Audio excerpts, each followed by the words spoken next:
Thank you for tuning in to the On the Gold podcast. I'm your host, Kevin Hoagland, and today is 5 in 5 Friday. And I understand. Morning, Kev. Good morning, Kevin. How are you, man? It's early in the morning, isn't it? It definitely. Well, sometimes we just have to get it done when we can get it done.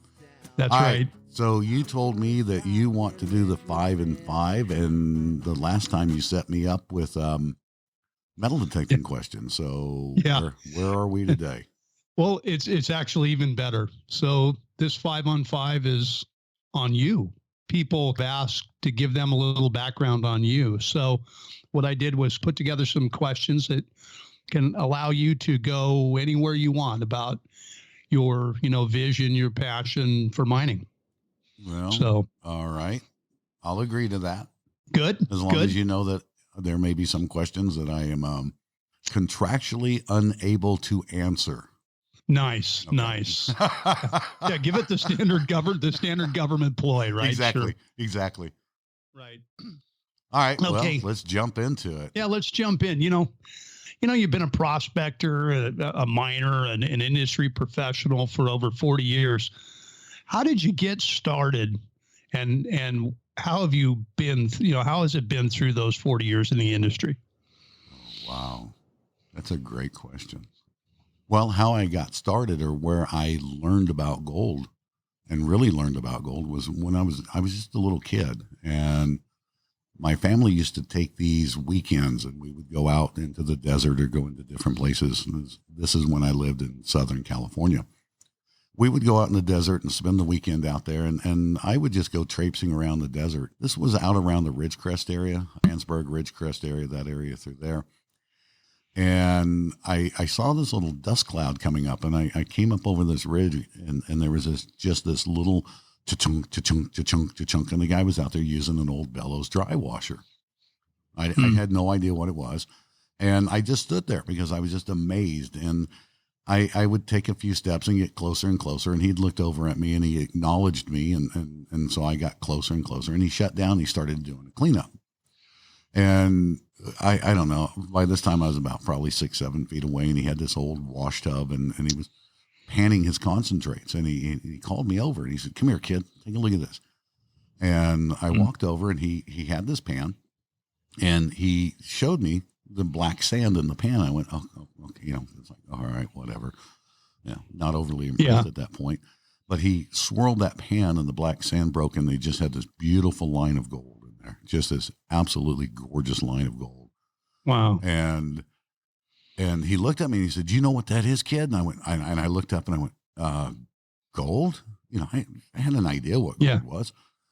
And he said, "Yeah, but you know what else it is?" And no, that's eternity. Wow. And I didn't even know what the word meant. I didn't know what the word eternity meant, but I just thought that was such a cool thing. And then when I started, I asked my brothers, I asked my mother about it. What's this eternity thing? What is this? And when I started understanding what eternity was, I realized that, gold as a noble metal is eternal. Mm-hmm. And that actually is what got me started. And that story goes on. And someday, we'll just sit down and we'll talk about that whole story, because I believe that person that showed me that ended up being one of my mentors later on in life. So I started really looking at gold, and I really got excited about it. It wasn't really a gold fever. It was just this I wanted to learn. I wanted to see what this was, because here's something that at a very early age I realized was eternal. That it has been here since the beginning of time, and it will be here long after we're all gone. Mm-hmm. And that kind of got me interested in things, and no, not kind of. I was absolutely, completely wrapped up in it. So with that being said, as I got a little bit older, I asked my mother for a metal detector for my 8th birthday. And she said, "No, I'm not going to buy you a metal detector."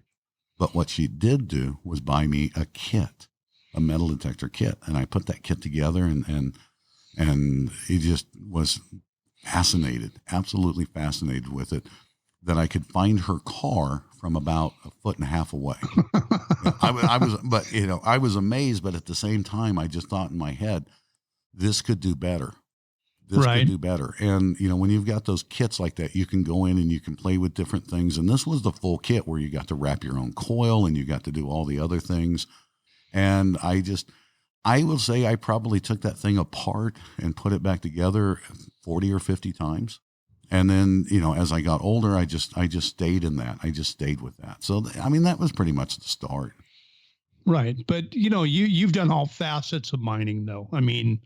That you've done larger scale mining. Oh, yeah. Prospecting, all those things. Yeah, absolutely. And it is funny because over the last, I don't know, I would say probably the last 15 to 20 years, well, probably 20 years, there's a lot of people that just think of me as the detector dude.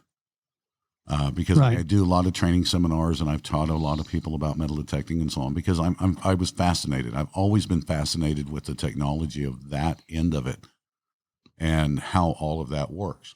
Right. But, still the funny thing is, you've talked about dry washing and sluicing and dredging and panning. You actually have been, not only in the professional side or the commercial side, but you're a prospector and a miner first. Oh, absolutely. I am a prospector and a miner first, and it's all facets. And it's like you said, dry washing. I love to dry wash, but I've been around the world prospecting and mining. I spent time in Ghana, West Africa on a commercial dredging operation that we helped initiate this was back in the really early 90s.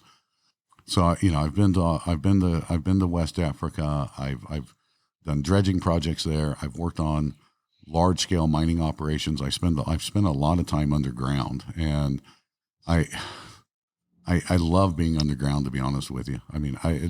Going underground and seeing that basis of how things came up and these different things like this has always fascinated me. And then, getting into the metal detecting side of it and doing all the different things. So yeah.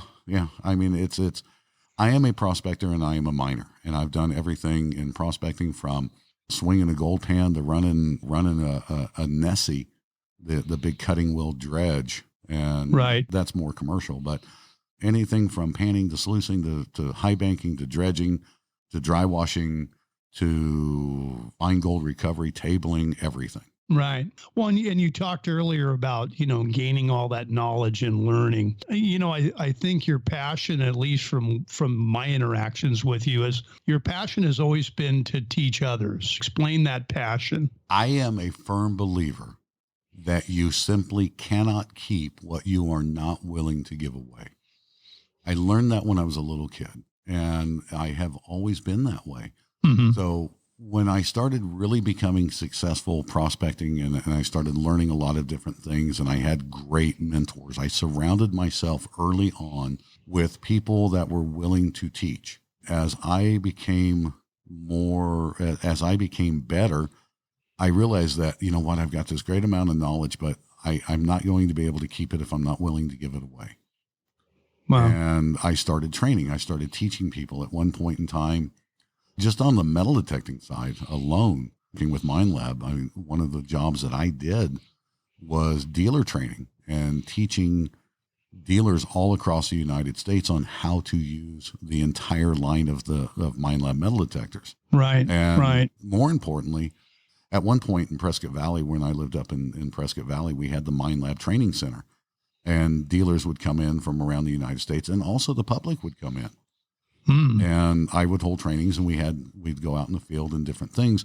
But when you walked in, you expected to see nothing but MineLab detectors, and that wasn't the case, because every detector that comes out, let's just say for gold prospecting, by any manufacturer, I immediately get my hands on that, because I understand that not everybody owns a MineLab detector, and not everybody owns a White's, or they own a Fisher, or this or that. I felt like my job was to understand how every machine works. And the more I know about the machine, the better I could help people with it.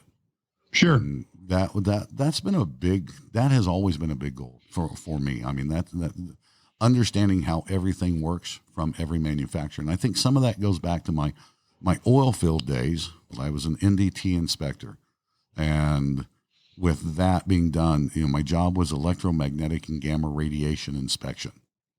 And the technology it wasn't new, but it was changing. And there was an opportunity to embrace all of that change and also work with the company to help them create better equipment. And I carried that over into prospecting and mining, and especially metal detecting.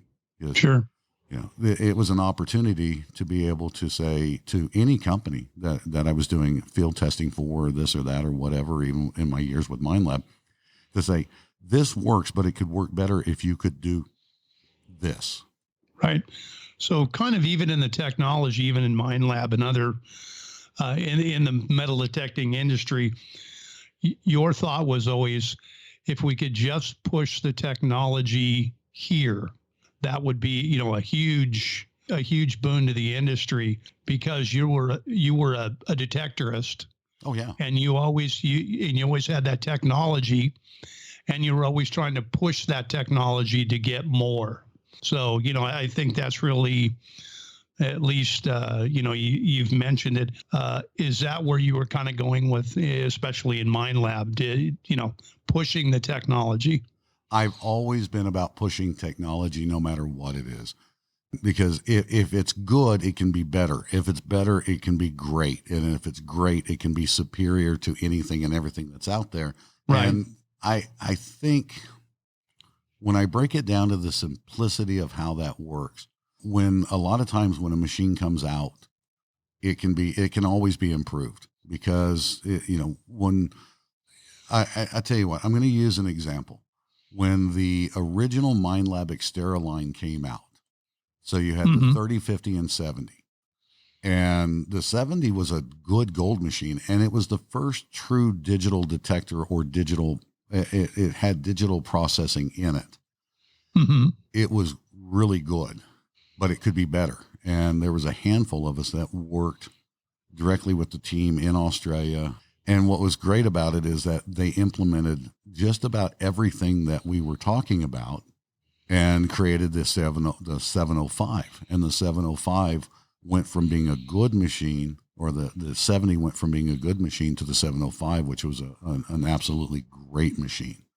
Right. Yeah. So, and that's great to create that next evolution of technology. Yeah, and it's also in any of the testing that I've ever done with any of the companies, it's always been great. And forget about it just being metal detecting. Let's go back to just the simplicity of, or let's just put it into the category of anything. When I'm given a dry washer to test, and I test that dry washer, and I say, you know what, this thing works great, but we need to take care of this and this and this.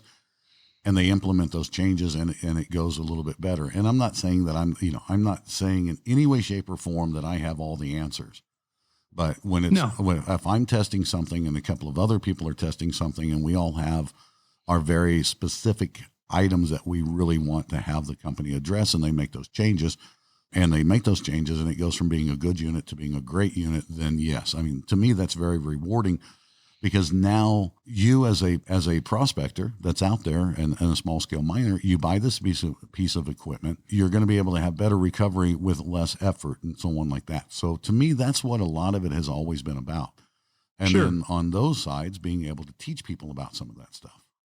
Right. And again, the best technology is simple, right? So being able to create simplicity of the design, yet it has all that built-in features and power. Right.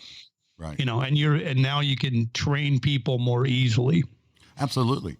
And, and when we talk about training, it's across all the different boards, all the way across. And no, exactly. The thing about it is, part of this is, learning technology, having technology is great. But the old thing is, it always begins and ends with a pan. Yeah, exactly. And when you say, so you've got to have that it's great that it the technology side of it's great, but there are good ways to gold pan, and there are better ways to gold pan, and there are absolutely lousy ways to gold pan. Right. But if I sit down with somebody sitting on the edge of the creek and put my toes in the water, and I help them learn how to use a gold pan properly, that will start them on their journey, because now they're seeing gold. Now they're getting to see this.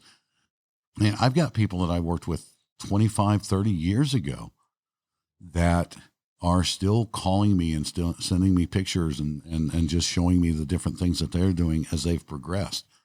And that right there, that is one of the most rewarding things to me ever. Well, that's the reward, right? That you teach without any reward, wanting any reward, but really to have that feedback is the reward. Yeah, it really is. Yeah. Okay. So how many questions was that? Well, I think we've been through 3. Okay. So, I think we've blown 5 and 5 all to hell again. So, well, of course, yeah. Of course. For many years now, been part of the Gold Prospectors Association of America team. Kind of explain to people, what's your role in the GPAA, and more importantly, what's your vision? Your vision for the future. My role is the executive director of development, which means anything that comes my way, I just jump into it. To me, the executive director of development is development, and not just about developing ground or developing this or developing that. It's about developing people. Right. So this kind of goes hand in hand. What was my vision? My vision is to be able to help people become better prospectors and miners. And if we go back to the very beginning and I think about the one time that I was around George Massey, the founder of the Buzzard, around him, he said that there was 3 things that this organization should always concentrate on doing. Number 1 was assuring that we always had land for our members to prospect and that we would always get more land. Mm-hmm. Number 2 is that we would always keep the members informed about what was going on. And GPA has the 2 publications, and now with technology, there's the website, the social media sites, and so on like that. But the thing that stuck with me more so than anything else that he said, and I'm going to paraphrase this, is it's about members helping members become better prospectors. Yeah. And that's I don't the key. and I don't look at the just members helping members become better prospectors. I just simply say it as prospectors helping prospectors become better prospectors. Yes. Because there is a point where every prospector at one point in time will have the opportunity, if they're doing it right and they're out there and they're doing things and they're progressing, there will always be that opportunity for a prospector to go to a small scale miner. Right. Well, and I think part of it is as the GPAA expands their technical or, the media and the electronic capabilities, it just makes it easier to make that connection. And I think the online mining guide that we've talked about before is really the embodiment of that, of the miners helping miners become better prospectors. It is. To me, that is the greatest tool that we have ever created. I mean, the publications are great, but always know a publication is going to be a couple of months behind of what's going on because of print times and the whole 9 yards.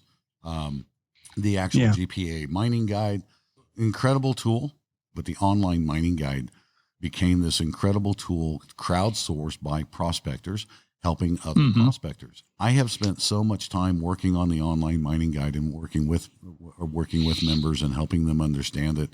And then, dealing with different parts of it. And now I have access to it. I have admin access, so I can go in and make changes and make sure that we have things that are straight and doing these different things. And to me, that has just been absolutely phenomenal.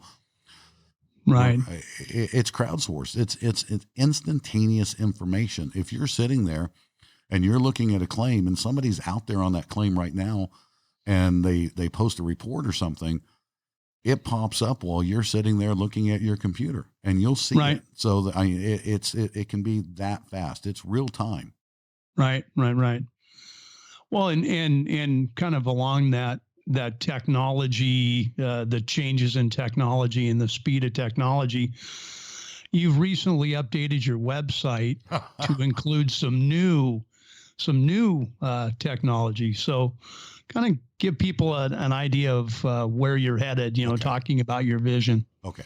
There's some of it I can talk about. There's other parts of it I'm not going to talk about right now because we've got some things that are in development.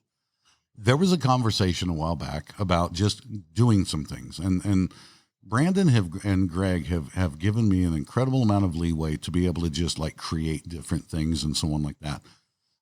Gold Trails was, right, just an incredible thing, but you really have to look at it as far as like getting out to the mass media is an incredibly expensive, almost ridiculously priced thing unless you've got huge backing from major channels and so on like that. Sure. And I'll be honest with you. I mean, we never really shopped.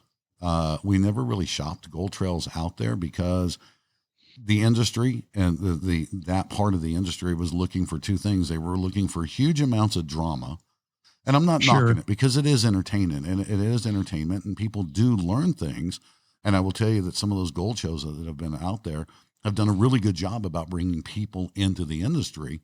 The ones that look past that going, you know what, maybe I could do this. But Gold Trails was designed to just show people, you know what, you can get out and you can do this really, really simply. You need a classifier. Okay, let's get a chunk of chicken wire, whatever the hardware cloth, and a 1x2, and we'll make a classifier real quick. So here's the things that you do, so on like that. But I'm starting to feel that TV is dead. I really am. I really am starting to feel like that because if it wasn't, you wouldn't have almost every broadcast network in the world having streaming over having network. Yeah, that's absolutely. So we can go down those roads, the technology drive to go out there. A lot of people are watching all their content on YouTube. They're watching it on streaming. They're doing all of these other things. So the idea of buying an incredible amount of ridiculously expensive airtime or having to meet standards. There was one company that really wanted Gold Trails, but they wanted 26 episodes a season.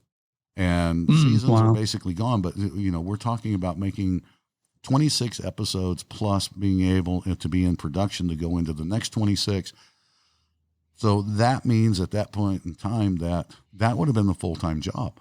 It would have been a full-time job. And quite frankly, all of us have other jobs that we truly, truly enjoy within the organization. I love helping people within the GPA. I love going out to the gold shows and doing seminars. I love just being out on claims and being able to help people. I with all of that said, and I'm sorry, this is a long way around the cup to get. Yeah, that was a long way around the trail. Yeah, sure, long way around the cup to get back to the handle. I had a website sitting there, and I wanted to do. I started talking about On the Gold and creating this podcast and the structure of the podcast. It's not a radio show. God love those guys that do the radio. I got to tell you, Tim Grimes and that group. I don't know how Tim does it. I really don't. That scheduled show every week, all of those people that are out there, I have an incredible amount of admiration for all of them. And I'm going to get Tim Grimes on this show because I want to talk to him about what it is that he goes through just to be able to put that thing together on a weekly basis. Yeah. So again, down another rabbit hole. But when I started thinking about doing all this, I didn't want to wait to build pages within the GPA website. I didn't want to wait to do all these other things. So I just took kevinhoagland.com, which has been there for a while. Right. And working with you and a few other people, we just created the website as basically a landing page. And to me, that's all it really is. kevinhoagland.com is a landing page because when you get there, the first thing you see is Behind the Mic, which is a link to the podcast. The next one is In the Lens, which is a link to the Gold Trails, the GPAA Gold Trails TV YouTube channel. Right. And then the last link, and then the last one is about education, which Prospecting EDU is something that is I'm very, very passionate. I can take the rest of it, put it off to the side. But let's talk, I'll just take a moment to talk about Prospecting EDU. My vision and my goal is that it will be a cross-platform that will have the ability to give prospectors this incredible view into different people's YouTube channels, those people that are out there that are dedicated to helping people become better prospectors. Mm-hmm. A file service, and this will be in the future, a file service that is broke down by state and by county, to where you can have one spot where you can do research, and even if it's just nothing but a bunch of link pages and different things like that. So that's the big vision of how all of this works. And then I've got some other plans for the Prospecting EDU that I can't talk about right now. I wish I could, but I just can't talk about them because it's going to take, the logistics are going to be incredible, but it is all about education. KevinHoagland.com is not about Kevin Hoagland. KevinHoagland.com is a landing page to fuel my passion for education and helping people become better prospectors. That's all it is. So, I mean, there's really 3 links on it. Right. And of course, the final one is the GPAA. Yeah, exactly. You have podcast, you have YouTubes, and then you have GPAA. And it's a work in progress, right? I mean, just like any other technology. It will always be a work in progress. I also know that there comes a point where where you start playing with it. If you think it's perfect, and then you start looking at it and so on like that, there comes a point where you just start going backwards instead of going forward. So, that's where everything has to be timed out. Everything has to be looked at. And then as it progresses, my real simple thing is, and I printed this up on a piece of paper that hangs above my desk, is where will we go tomorrow to teach today's prospectors? And that's it. I mean, that is, every time I think about doing something on the website, or anytime I think about doing anything, it's where will we go tomorrow to teach today's prospectors? Right. That's it. Wow. That sums it all up, doesn't it? It does. You know what? We probably could have cut all of this out. You could have asked me one question. What is my vision? Where do we go tomorrow to teach today's prospectors? That's it. Well, then it would have only been the 1 in 5. So we've had that. We've had that happen before. So. No, I know. I'm just, that really, that, I guess that's a great way to sum up your vision too. And it's been great as we've gone through kind of this whole process. We've been friends a long time, but even in just talking, I've learned more about your vision and your passion. I mean, you've stated in ways I've never heard. And I think it's been great that, that the industry, the miners in the industry really get to understand, the passion that you have for teaching and your vision and how that all works out for the future. It's been a great podcast. I think so as well. And to me, I like the idea of just being able to actually say some of the things that I've said. I just don't think about it. I do a lot. I just don't talk about a lot that I do. I just go out and I just do it, Well, that's what miners, we just do it. Yeah. I mean, exactly. You don't think about it or talk about it. You just do it. Mm-hmm. So it's good that people understand though. So my last word on this is exactly what I just said a moment ago. Where do we go tomorrow? When I wrote that, it doesn't say, where do I go tomorrow? It says, where do we go tomorrow? Right.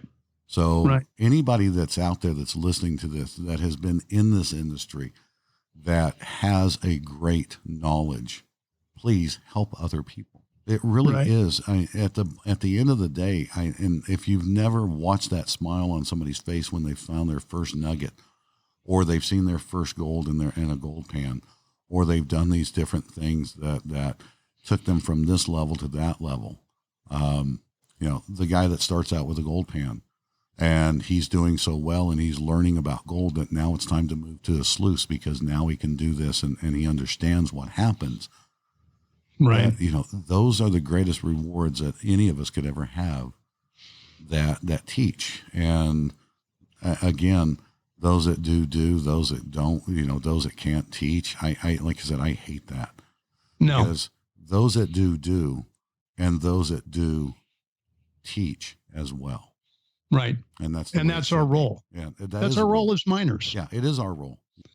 Right. And that means all of us. That means all of us with any level, any Right. level of expertise and anything that we can share with people, we should be sharing that with people. Because again, as a firm believer of I will never keep what I am not willing to give away. Mm-hmm. If I'm not giving away the 40 some odd years of experience that I've got in this industry and helping people become better prospectors and better miners, first off, I'm not living up to my own vision. Right. And I'm not living up to the vision of the founder of the GPAA. And exactly. I'm not living up to the vision of any of my mentors that taught me so much so I could go out and help others. Right. And that's really what it's all about. You can go out there and you can dig dirt, you can dig holes all day long, and you can get a little bit of gold. But if you want to get more gold, start helping people. Right. I truly believe that. Kevin, this has been a great 5 and 5. It's been one of my favorites. I appreciate it. Yeah, absolutely. And next time you're going to set me up where it's going to be about me or something like that. I'm not going to say give me a heads up, but yeah, give me a heads up. Oh, no way. No, not going to play. All right, folks, I hope you enjoyed this episode of the On the Gold podcast and the Bushwhack by Kevin Bell on the 5 and 5 Friday. New episodes coming up soon. Remember to check out prospectors.org and Aurora Mining Products.